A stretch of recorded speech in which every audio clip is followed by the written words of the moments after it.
I'm Kate Young, host of the This is Purdue podcast. Come join me for a fun STEM-forward panel in Dallas, Texas at Sunniefest. Kasie Roberson, Purdue AI expert and Daniels School of Business professor, is breaking down AI, what it really means, and how it's already really a part of our world. So let's get to it. I can't wait for you to hear this fascinating conversation with Kasie and Gen Z AI activist and researcher Neha Shukla. Let's go. Hello, everyone. How are we doing this morning? Yeah, let me hear some good Texas noise. Woo! I love it. I'm from here in Texas too, so I feel it. All right, I'm Dr. Kasie Roberson. I am a business communication and an AI expert and a professor in the Daniels School of Business at Purdue University. And my job is to get to help people really elevate and develop their communication skills, which is an important thing, and I love doing it. But lately, there's something called AI that has come out.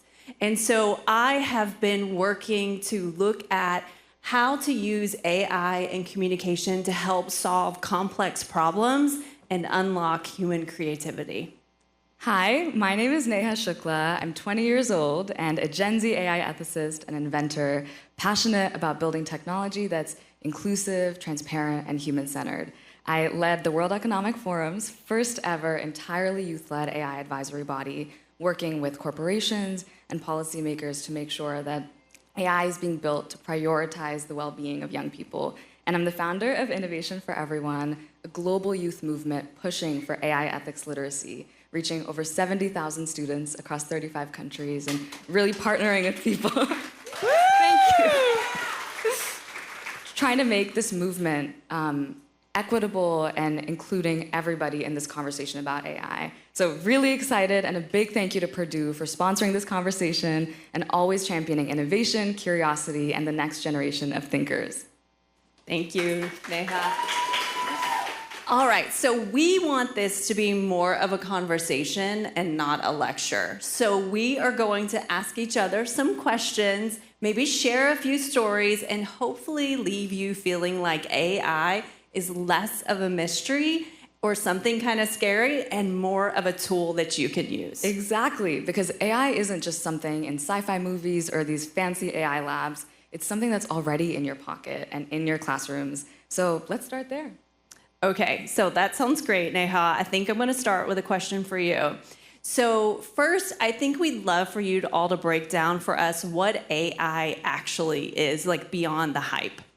Absolutely. So when people usually hear AI, they might picture robots taking over the world or this sort of Terminator-like reality, but AI is actually just a technology that uses algorithms, or you can think about it like a set of instructions, and it learns from historical data, the same way that you might learn from experiences, and it finds patterns, predicts outcomes, and helps us make decisions faster. There are also larger implications with where the data is sourced from. You know, because it's based off of building predictions from historical data, if the data is lacking certain voices or certain perspectives, obviously the outcomes out of AI are going to be reflecting that. So we can think about it sometimes as a helpful assistant, but it still needs our voices to shape a better development of AI. So let's get some engagement going. Raise your hand if you've ever used Spotify, Netflix, ChatGPT. Have you ever been recommended something by an AI platform? Okay, that's a lot of young people here. And so we're seeing that these platforms are embedded everywhere, whether you're doing a Google search or you're using platforms like Spotify and Netflix to recommend you new shows to watch. It's not magic, it's math, statistics, and memory. And so understanding that AI isn't a genie that's going to solve all your problems. In fact, it's something that's built off of really complex architectures and built off of historical data really helps us understand that we shouldn't be over-reliant on it, but it can be a useful tool. Absolutely. And it's important for us to think about how to be curious about AI, and that curiosity is really the spark that will help us look a little bit deeper at the world around us, and it'll help us to solve real problems because we'll be asking more questions. Oh, no, it's me. Sorry.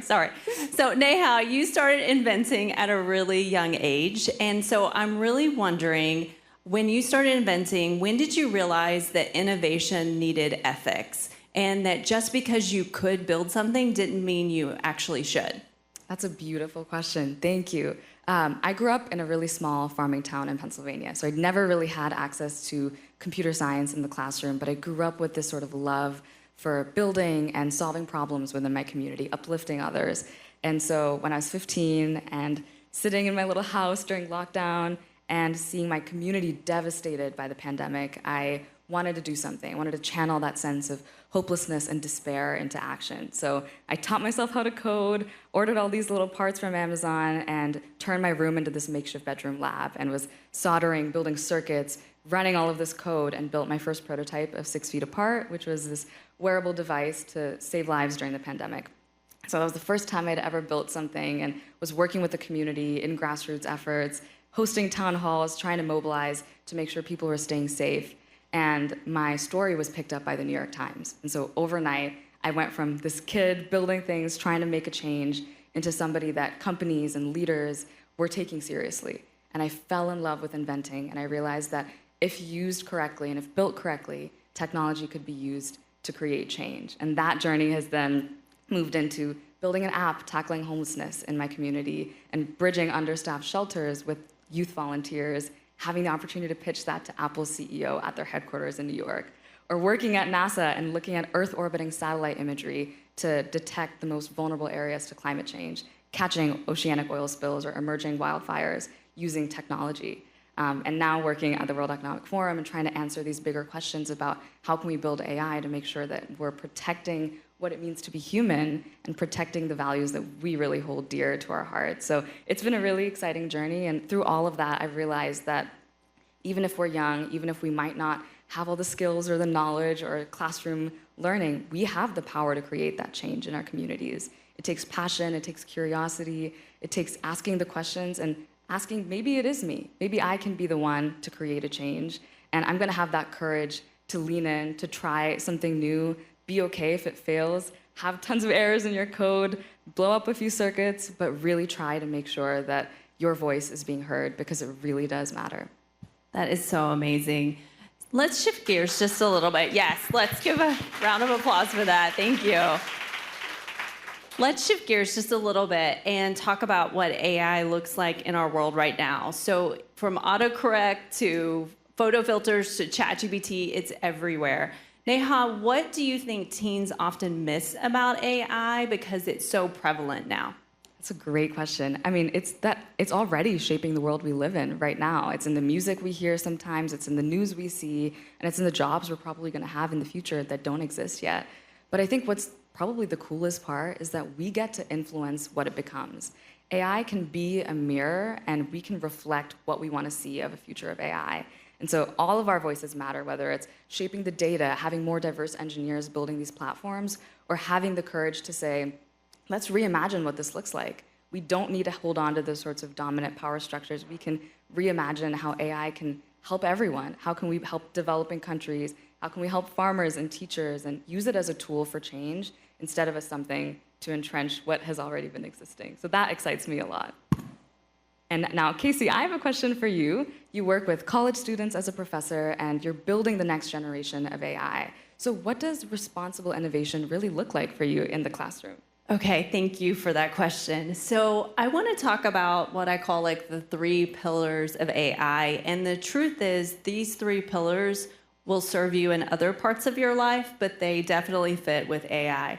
So they are mindset, authenticity, and integrity. So let's start with mindset. Mindset is how we think about things. And when something's new, it's normal to feel a little nervous or scared. If we've never done something before, like stepping on a stage at Sunniefest, we could be a little nervous, right? That would be normal. But if we have a fixed mindset, or we have a negative mindset, then a fixed mindset says, I don't want to do this because I've never done it before. Or a negative mindset is, what if something goes wrong? But if we can change that, we can flip that switch in our mind, because mindset is a part of emotional intelligence, and you get to choose how you're going to use your emotional intelligence and how you're going to choose your mindset. So when we think about mindset, think about having a positive mindset, having a growth mindset. What if it goes well? What if something amazing happens and now I can chase my dreams? That is an incredible tool that you can use. So that applies to AI. So when we think about AI, what kind of mindset do you have going in? Next is authenticity. Could everyone do me a favor? I'd like to do a little engagement too. Can you take your index finger or your pointer finger and like lift it up? Now turn it over and look at your fingerprint. Okay, take a look. Your fingerprint is unique and different. No one else in this world has the exact same fingerprint that you have. That is authenticity. That is individualism. Now, take your finger, hold it really high up, all the way up, okay? Take a look around the room. That is different, unique, individual voices, and there is power in that because your individual voice is special and unique, and no artificial intelligence and no human intelligence should ever quiet it. Thank you so much for doing that. So authenticity, we want to use AI. We want to make sure that we're not losing our authentic voice, that it never replaces it, that we use it as a tool. Finally is integrity. Integrity is like the ethics of how we use AI, and integrity should show up in every part of our life. But when we think about with AI, for example, if you have a school assignment and they say, don't use AI on this assignment, we can use it on another assignment, but don't use it on this one, then you don't. So we're showing like transparency and honesty with how we're using AI. And so those are the three kind of pillars that I hope that you'll remember, especially the authenticity point, because I think that's really important. So that's kind of my big thing when I think about it and how to use it responsibly. I love hearing your 3 pillars and your framework of how we can be better at using AI for communication, and really love seeing how you're pushing communication and business so much more forward. The thing that really excites me about AI is that it doesn't have to replace us. Us as consumers of information, of media, of writing, can really make the intentional decision to choose to support human creatives, to choose to support human writers. We were talking to a news anchor at ABC and who just spoke, which is amazing. And let's support human creativity. Let's support human intelligence where it's necessary, and then tap into AI as a tool that can create positive change. And I think all of us in this room have the power to shape the future of this technology. We have often heard Gen Z, we're generation of digital natives. And I think that if we're growing up alongside this technology, our voices matter in shaping how it affects the next generation of people, whether it's us or people in the future. And so really leaning in to your perspective, raising your voices, and also being critical thinkers in the age of AI. We talk about disinformation, algorithmic discrimination, the environmental impacts of AI, and really being cognizant that AI isn't just for people who are studying computer science or in a math lab all day. It's for people for everybody. If you're existing in this world, if you're interacting with democracy, or you're interacting with healthcare, or you're just existing as a person, AI is impacting you. So I think it's really important to build that critical literacy about how does it work at a really fundamental level? How can we work to better its ethical challenges? And then what are the ways that we can actually use it for positive good? Things like improving outcomes for women's health, screening breast cancer, and improving energy efficiency of buildings. There's actually many, many ways that AI can be used for positive good outside of large language models and outside of ChatGPT. So looking at that positive side can be really exciting. But now we want to shift over to sort of a bigger picture question. Kasie, when you think about the next 10 years, what excites you most about the future of AI and humans and AI working together? Okay, the future of AI question. I get asked this a lot, and I really love this question. And it's actually kind of simple because I already answered it a little bit. When we think about those 3 pillars of mindset, authenticity, and integrity, I think that is the key to thinking about how to use AI responsibly. And I hope that over the next 10 years that we'll lean into that more. Because I think the responsible use of AI is incredibly important, and it starts with us as individuals. Now, I also think, and I think this is an important thing to note, that this generation, your generation, I teach Gen Z at Purdue in the business school, and I am so impressed with your generation. the amazing ideas you have, the things that you do. It is truly a joy to be a part of Gen Z's educational journey. And I think that your generation is going to help shape this, and I'm so excited. But I do want to ask you, because you're kind of representing this generation, and as you're like learning about AI and growing with AI, what gives you hope about the way that young people are shaping AI story? I think what gives me the most hope is seeing how Gen Z is approaching AI with such bravery and being brave enough to challenge these systems that some of them have existed for a long time, some of them are newer with AI, and having the courage to say, I can change this. I think an example, and it would be a missed opportunity to not talk about this, is the growing use of AI companions and seeing the mental health implications of so many young people, whether it's character AI or replica. And I think what makes me excited is seeing Gen Z pushing back and fighting for human connection and in-person interactions and supporting their friends when we're going through a tough time with mental health. The sort of sycophancy and the other impacts of anthropomorphic or human-like AI companions is really real. And so focusing on how we can be there for each other as a generation is the thing that makes me the most excited. And I've really loved this conversation, and if you did too, you can learn more about AI at the Sunny Playbook, which just launched in partnership with Purdue and includes some brilliant insights and collaboration from Kasie.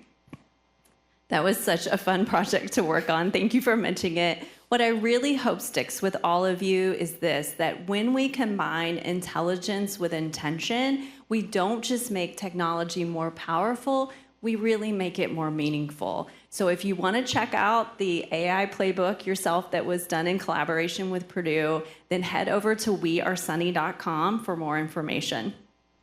Awesome. And one last thing I wanted to call out. I wrote a book called Innovation for Everyone, Solving Real-World Problems with STEM. It's a guidebook to help young people, just like all of you, channel your ideas and passion into real solutions for the community and create change, whether it's using technology or film or art or whatever makes you excited. So please do check it out. I think we'll have some at the book swap as well. But remember, when you're in a classroom or following your curiosity, you're already a part of the story and living through this age of AI. AI isn't just about the next big invention or big innovation. It's about the choices that we're making right now. Absolutely. And those choices, powered by empathy and imagination, are truly what will shape the next generation of intelligence. Thank you so much. Thank you. That was an incredible conversation. I hope you all learned at least one takeaway that you can utilize in your own AI practices. If you want to hear more from Kasie, you can check out her full video interview on our podcast YouTube channel.